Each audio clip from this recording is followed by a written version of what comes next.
사주일에게 우리에게 주신 하나님 말씀은 누가복음 17장 11절에서 19절 말씀입니다. 누가복음 17장 11절에서 19절 말씀을 교독하겠습니다. 예수께서 예루살렘으로 가실 때에 사마리아와 갈릴리 사이로 지나가시다가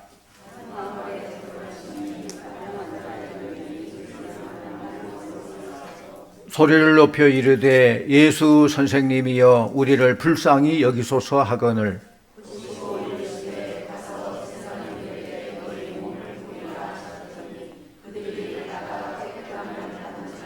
그 중에 한 사람이 자기가 낳은 것을 보고 큰 소리로 하나님께 영광을 돌리며 돌아와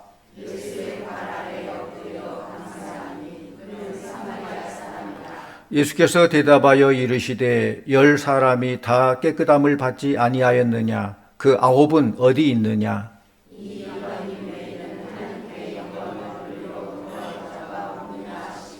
그에게 이르시되 일어나 가라 내 믿음이 너를 구원하였느니라 하시더라. 아멘. 이 시간 할렐루야 찬양대에 찬양 있겠습니다.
할렐루야. 모든 것이 하나님의 은혜입니다. 이제껏 살아온 것도 하나님의 은혜고 지금도 하나님의 은혜 가운데 살고 있고 앞으로 하나님의 은혜 가운데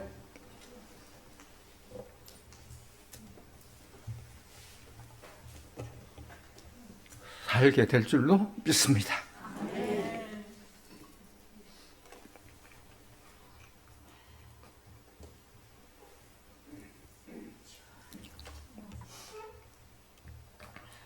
죄송합니다. 오늘 말씀 보면은 예수님께서 예루살렘으로 가시는 도중에 사마리아와 갈릴리 사이를 지나가십니다. 이때 10명의 나병 환자가 소리질러서 예수 선생님이여 우리를 불쌍히 여기소서 외칩니다. 그때 예수님께서는 불쌍히 여겨주시고 가서 제사장들에게 내 몸을 보이라. 그들이 말씀에 순종해서 제사장이 가는 도중에 다 치유함을 받았어요. 깨끗함을 받았어요.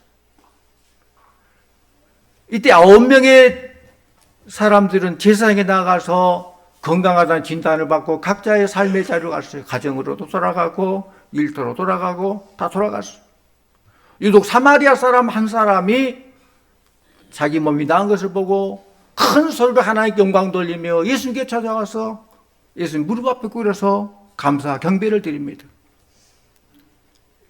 이때 주님께서 10사람이 다 깨끗함을 받았는데 그 9은 어디 있느냐? 사마리아 사람을 칭찬하면서 일어나 가라. 내 믿음이 너를 구원하였느니라. 내 믿음이 너를 구원하였느니라. 예수님은 육체의 질병뿐만 아니라 영혼의 문제까지 치유하셨다는 거예요. 돌아간 9명은 육체의 질병을 치료받는지 모르겠지만은 영의 공부도 못했어요.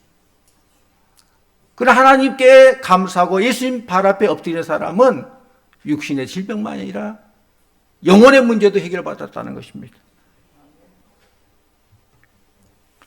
9명의 유대인들은 하나님의 은혜를 수없이 많이 받았지만 영혼 구원의 은혜는 이르지 못했어요. 오늘 이 말씀을 통해서 10명의 나병 환자들의 공통점은 무엇이고 한 명의 이 사마리아 사람의 차이점은 무엇인가?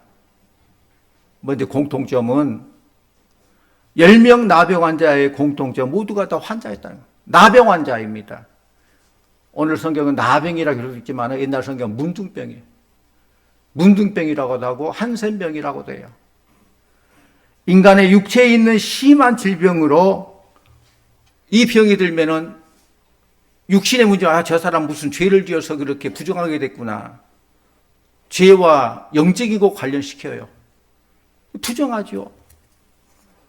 나병의 특징은 신경이 먼저 죽어 없어지기 때문에 코가 문드러져 떨어져도 몰라요.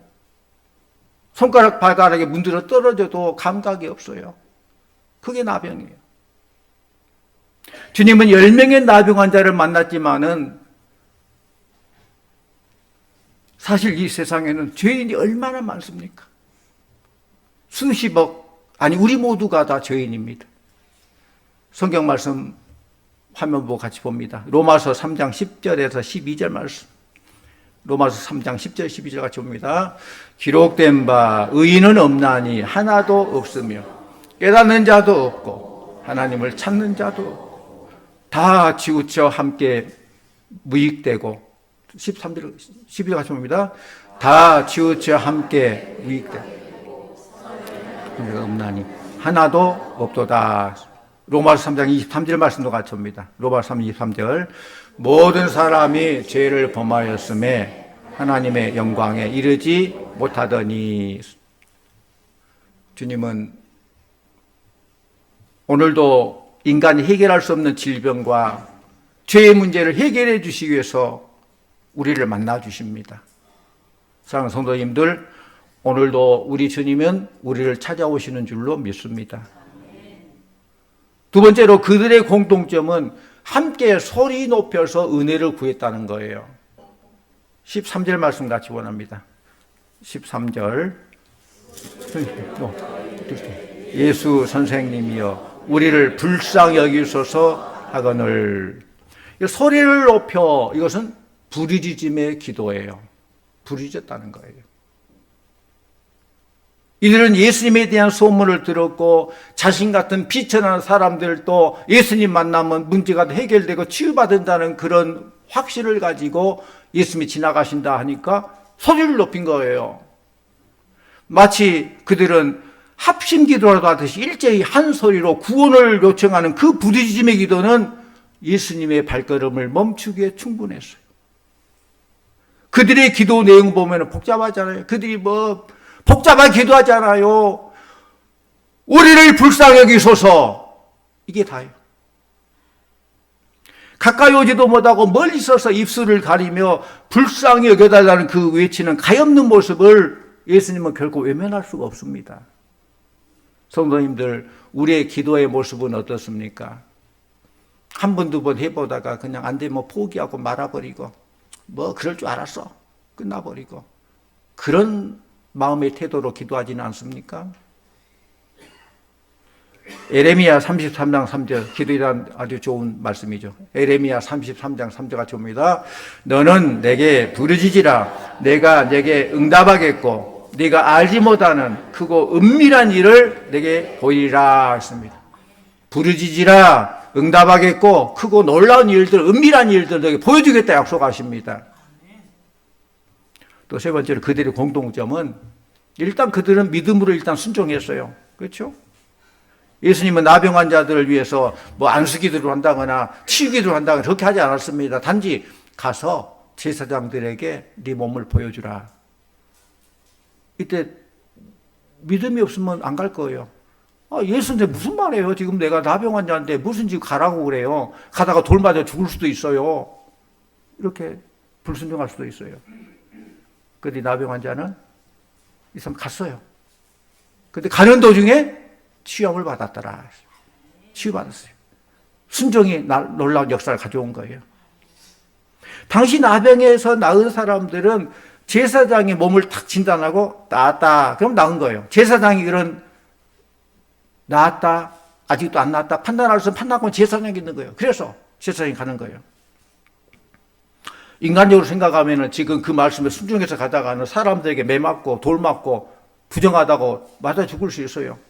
그런데도 순종하는 믿음으로 제사장이 갔다는 것입니다. 성도님들, 하나님의 은혜를 체험하려면은 이같이 주님 시키는 대로 순종해야 될 줄로 믿습니다. 내 방법, 내 생각 가지고는 하나님의 역사를 이룰 수 없어요. 나병 환자 나만 장군 잘 알잖아요. 내 생각에는 이럴 것이다 라고 했는데 그러나 결국 그 내 생각을 포기하고 순종함으로 요단강에 7번 몸을 씻을 때 시험받게 되었다. 사무엘은 하나님을 거역하는 사울에게 이런 말 하잖아요. 순종이 제사보다 낫다. 순종할 것을 명했습니다. 또 이 10명의 공통점은 그들은 모두가 다 깨끗함을 받았습니다. 14절 말씀 같이 옵니다. 14절 보시고 이르시되 가서 제사장 깨끗함을 받은지라. 아멘. 가서 제사장에 보이라 했을 때에 믿음으로 가던 중에 다 깨끗함을 받았다라고 했어요. 요즘 말로 하면은 모두 합심기도 하게 될 때에 기도 응답받고 고침받고 은혜 받았다라는 거예요. 부르짖을 때 응답 받았다는 거예요. 근데 참 슬픈 일, 애석한 일은 치유받은 9명의 이야기는 여기서 끝이에요. 끝. 더 이상 안 나와 성경에. 사마리아 사람 한 사람, 그 사람이 오늘 말씀의 주인공이에요. 그 말씀이 나와요. 9명은 제사장에게 정상 판정을 받은 후에 즉시 가족품에 안기거나 세상 주는 기쁨에 도취되어서 세상 속으로 갔을 거예요. 그렇다면 한 명이 나병 환자, 치유받은 나병 환자 다른 점이 무엇이냐? 차이점이 무엇이냐? 이는 사마리아 사람입니다. 그는 주님을 향해 부르짖음으로 나병으로부터 치료를 받았습니다. 그 이후 9명의 이 사람들은 성경에서 그 행적이 사라진 반면에 성경은 이 한 사람에 대해서 계속 말하고 있습니다. 누가복음 15장 말씀 보면은 탕자가 아버지 곁을 떠나 허랑방탕하다가 있는 거 다 허비하고 스스로 돌이켜 아버지 집으로 돌아갔다고 했어요. 스스로 돌이켰다. 이 말은 내가 잘못했구나라고 깨달았다는 거예요. 스스로 돌이켰다. 잘못을 깨닫는 거예요. 한 사람의 나병 환자는 스스로 생각해 봤습니다. 이렇게 비참한 인생, 소망 없는 인생, 이렇게 쓸쓸히 살다가 이렇게 생을 마감할 터인데 내가 이렇게 깨끗하게 치료받고 이런 은혜를 누리다니, 그 은혜를 받고 보니까 너무너무 감사하고 가슴이 뜨거워진 거예요. 가슴이 뜨거워졌어요. 다윗은 하나님 은혜를 생각하다 가슴이 뜨거워진 것을 경험했다고 했어요. 여러분, 하나님의 은혜를 생각하고 가슴이 뜨거워진 여러분들 되시기를 바랍니다. 우리 시편 39편 3절 4절 같이 옵니다. 시편 39편 3, 4절. 내 마음이 내 속에서 뜨거워서 작은 소리로 읊조릴 때에 불이 붙으니 나의 혀로 말하기를 여호와여 나의 종말과 연한이 언제까지인지 알게 하사 내가 나의 연약함을 알게 하소서. 엠마오를 가는 실망한 제자가 주님과 말씀하시던 중에 그의 가슴이 뜨거워졌다고 했어요. 소망으로 가득 차게 됐다고 했어요. 파스칼은 인간은 생각하는 갈대다라고 했어요. 데카르트는 나는 생각한다, 그러므로 나는 존재한다라고 했어요. 생각이 중요하다는 거예요. 무슨 생각하냐에 따라서 결과가 달라져요. 마치 우리의 생각은 알을 품는 것과 같습니다. 비둘기 알을 품으면은 비둘기 새끼가 나와요. 독사 알을 품으면은 독사 새끼가 나와요. 생각이 그만큼 중요하다는 거예요. 모세는 자기 민족을 생각하며 그 민족의 미래를 생각하면서 그 생각을 가슴에 품었을 때에 출애굽의 지도자 모세로서의 그 사명을 감당할 수 있었습니다. 사마리아 사람은 주님을 생각하면 생각할수록 감사가 마음에 뜨거워져서 영혼 깊은 곳에서 찬양의 샘솟듯 흘러나온 거예요. 생각하니까 감사하고 감사하니까 찬양하는 거예요. 오늘 얼마나 좋은 주일이에요. 추수감사주일이에요. 오후에는 찬양 감사제가 있어요. 생각하니까 감사해요. 띵하니까 땡큐예요. I자 하나고 A자 하나고 그 차이밖에 없어요. 생각하면 감사하는 거예요. 감사하니까 찬양하는 거예요. 영광 돌리는 거예요. 하나님의 놀라운 은혜를 체험했던 이 사마리아 사람은 하나님을 찬양했다. 15절 말씀 같이 옵니다. 15절. 그 중에 한 사람이 자기가 낳은 것을 보고 큰 소리로 하나님께 영광을 돌리며 돌아와. 하나님의 놀라운 은혜와 능력을 체험한 사마리아 사람은 큰 소리로, 큰이란 말을 주지하십시오. 큰 소리는 하나님께서 가나안 여인을 치료하면서 내 믿음이 크도다 할 때 그 큰하고 똑같아요. 네 믿음이 크도다.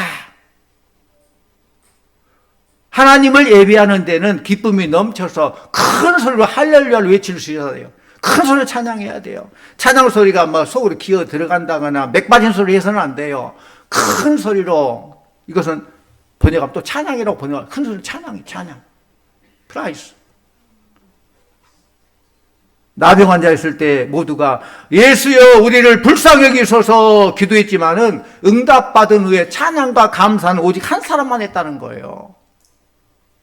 한마디로 기도하는 사람은 많은데 찬양하는 사람은 적어요. 어쩌면 자신들의 요구가 충족되자 예수님께 돌아갈 필요를 느끼지 못했을까? 빨리 집에 가야지, 가족 만나야지, 빨리 그동안 못했던 것은 재미 좀 보러 가야지. 기도하는 사람들이 응답받으면 모두 찬양과 감사할 줄 알았는데 그렇지 않더라는 거예요. 많은 사람들이 병들어 죽게 될 때는 기도하지만은 치료받은 후에는 찬양하지 않습니다. 여기 하나님께 영광 돌리며라는 그런 말씀이 있죠. 15절 하반절에 하나님께 영광 돌리며 돌아와. 우리 예수님은 자신이 인간적으로 찬양과 감사를 받지 못한 것보다도 하나님께서 영광 받지 못한 것을 더 안타깝게 생각하셨어요. 하나님의 영광이라면 나 모든 거 할 수 있다는 것이죠. 사랑하는 성도님들, 모든 영광 하나님께 돌리시기를 축원합니다.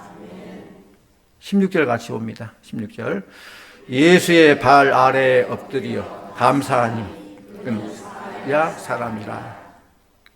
발 아래 엎드리는 것은 최대의 존귀를 표현하는 것입니다. 내적 기쁨과 감격을 외부로 표현했다는 거예요. 여러분에게도 그런 은혜가 임하기를 축원합니다. 그렇다면 사마리아 사람의 감사는 어떤 감사였을까요? 어떤 감사였을까? 첫째로는 신속한 감사예요. 그는 즉시 주님께로 돌아왔습니다. 그날 예수님께서는 마을 입구에서 오랫동안 머무러 계시지 않았을 거예요. 11절 말씀 보면은 지나가시다가 그랬잖아요. 지나가시는 중이에요. 진행형이에요. 그런데 즉시 안 오면 이미 떠나고 만날 수 없을지도 몰라요. 성도님들, 감사한 일이 있거든 미루지 마시기를 바랍니다. 지금 감사하시기 바랍니다. 빨리 감사하시기 바랍니다. 감사도 기회가 있는 거예요. 미래의 성공에 하나님께 봉사하겠다고 거창한 계획 세우지 마시고 부족하라도 지금 하십시오. 내년에 돈 많이 벌어서 궁전 지으려고 하지 말고 지금 벽돌 한 장이라도 쌓는 거, 그게 필요한 거예요. 즉시 찬양과 감사하지 않는 사람은 결코 찬양 감사하지 못해요. 내가 더 좋은 환경이 있으면 찬양하고 감사하리라? 안 돼요. 지금 그 환경에서 없으면 없는 대로, 부족하면 부족한 대로 지금 하면 하나님께서 더 크고 놀라운 감사 조건을 주시고 감사할 일을 많이 허락해 주실 줄로 믿습니다.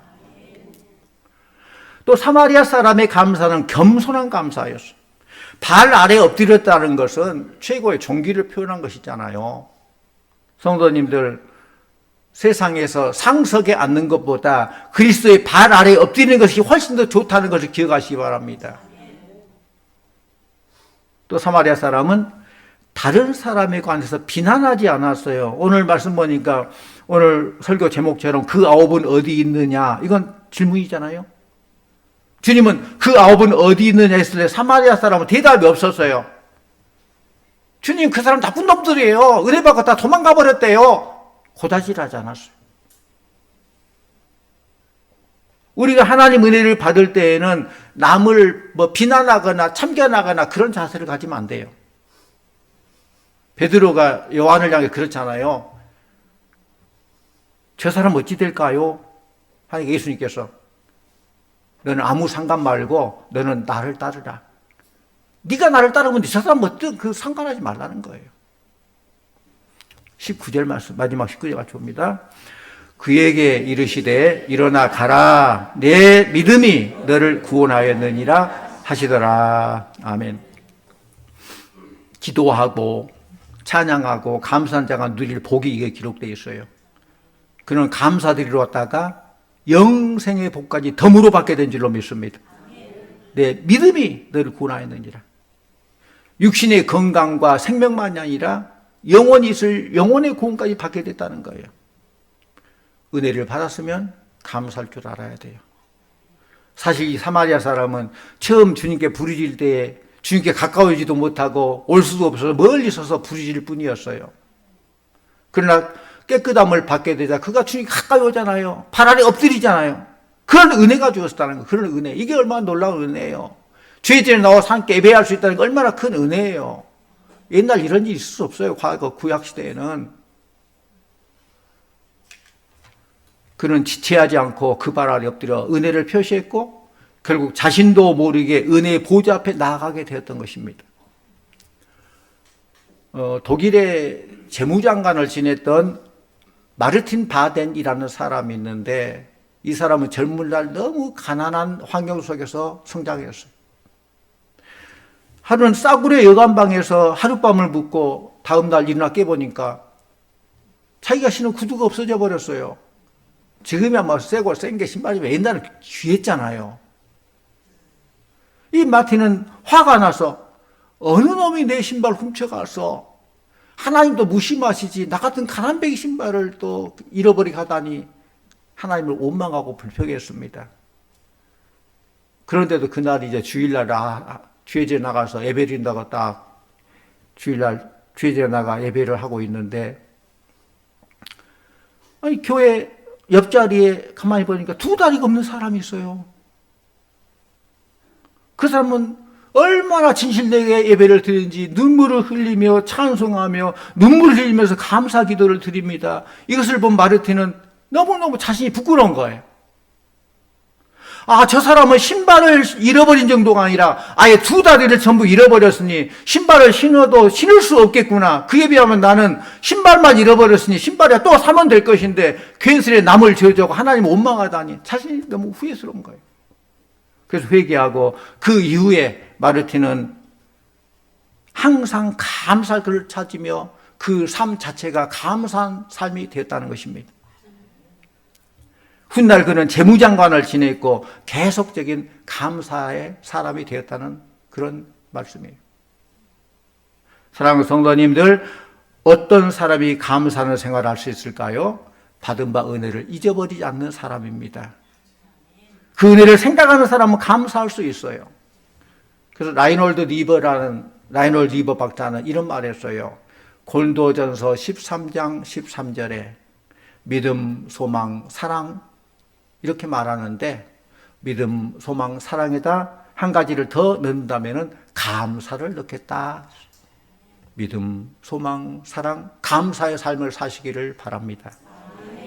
성도님들, 하나님의 은혜를 잊지 말고 나는 절대 감사해야 되겠다. 상대 감사가 아니요. 절대 감사해야겠다. 그렇게 할 때 하나님께서는 더 풍성한 감사의 조건을 허락하시고 여러분의 삶을 통해서 영광 받으시고 여러분의 삶을 더 풍요롭게 해주시고 감사가 꼬리에 꼬리를 물고 산에 산에 산맥을 두듯이 끊이지 않는 감사, 더 커진 감사의 삶으로 축복이 주실 줄 믿습니다.